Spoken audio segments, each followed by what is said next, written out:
Informasi berikut ini bagi sebagian orang mungkin tidak disukai, bagi sebagian orang mungkin tidak diperdulikan, bagi sebagian orang lagi bisa membuat Indonesia negatif citranya di mata dunia. Beberapa jam setelah Indonesia memutuskan memberikan suara dengan pernyataan no atau tidak mendukung R2P di sidang PBB, Lembaga Keuangan Dubai dan beberapa lembaga keuangan yang rencananya mendukung Indonesia Investment Authority atau SWF ala non-MMT menarik mundur dukungan mereka. Sehingga rencana besar SWF bisa gagal seperti rencana pemindahan ibu kota yang melambat bahkan berkesan mulai dilupakan oleh yang melakukan inisiasinya. Pastinya banyak yang tidak percaya bahwa keputusan keberangkatan haji di Indonesia ke Mekah yang sudah 2 tahun ini ditunda adalah keputusan politik. Juga ketika tim All England kita tidak dapat izin bertanding, ini masalah politik. Tapi banyak yang tidak percaya, alias kebijakan politik Indonesia kental miring ke satu sisi membuat sisi berlawanan mulai dalam tanda petik melakukan sesuatu unjuk kekuatan. Akhirnya hanya Tiongkok yang BUMN-nya mau bekerja sama dengan BUMN Indonesia. Hanya vaksin Tiongkok yang besar jumlahnya yang mau disediakan untuk Indonesia. Adakah informasi sekilas ini ada benarnya atau praduga tak ada alasan seperti info yang disampaikan para buzzer bayaran ahli pecah belah bangsa ini? Apa itu R2P yang dijawab oleh Indonesia no dengan alasan yang mengada-ngada, lebih tepatnya maksa alias vote no-nya biar berkesan tidak membela kakak tertua Indonesia saat ini yang bernama Tiongkok. R2P adalah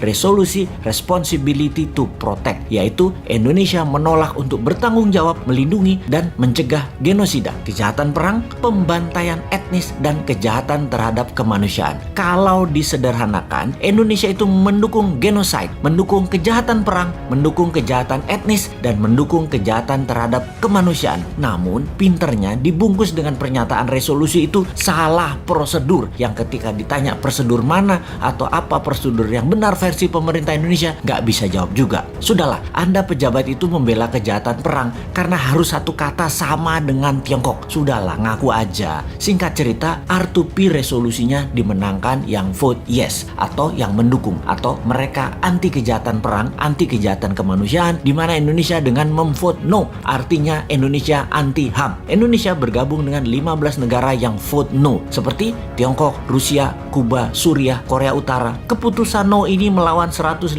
negara yang memvote yes, seperti Jepang, Amerika, Timor Leste, Malaysia, Spanyol, New Zealand, Australia, Myanmar, Filipina, dan lain sebagainya. Alias di regional, keputusan no Indonesia sejalan dengan keputusan kakak tertua Tiongkok yang berbeda dengan keputusan negara tetangga Indonesia seperti Australia, Papua Nugini, Timor Timur, Malaysia, dan Filipina. Hebat keputusan yang berani sekali itu. Ini sudah menunjukkan Indonesia nggak kompak dengan ASEAN dan regional tetangganya. Oke lah, apapun itu semuanya sudah diputuskan dalam politik luar negeri. Dan inilah yang jadi masalah ketika kebijakan negara beda dengan mainstream atau jalur utama. Jadi berhaji dilarang, mudah-mudahan bukan pesanan Amerika ke Saudi ya. Benar-benar mudah-mudahan karena alasan lain. Seperti apa? Duit hajinya nggak ada misalnya. Kepake sama proyek apa gitu. Ya mudah-mudahan bukan tekanan negara lain. Gawat soalnya kalau itu artinya. Jadi ketika banyak negara tarik diri, tidak kasih investasi ke proyek Indonesia, bukan karena tekanan negara superpower, tapi memang proyek investasinya tidak menguntungkan, atau bunga pinjaman IMF yang rata-rata negara lain dapat 4%-an, Indonesia 2% lebih mahal, sekitar 6%-an, sehingga bunga pinjaman yang dibebankan ke APBN hampir senilai 290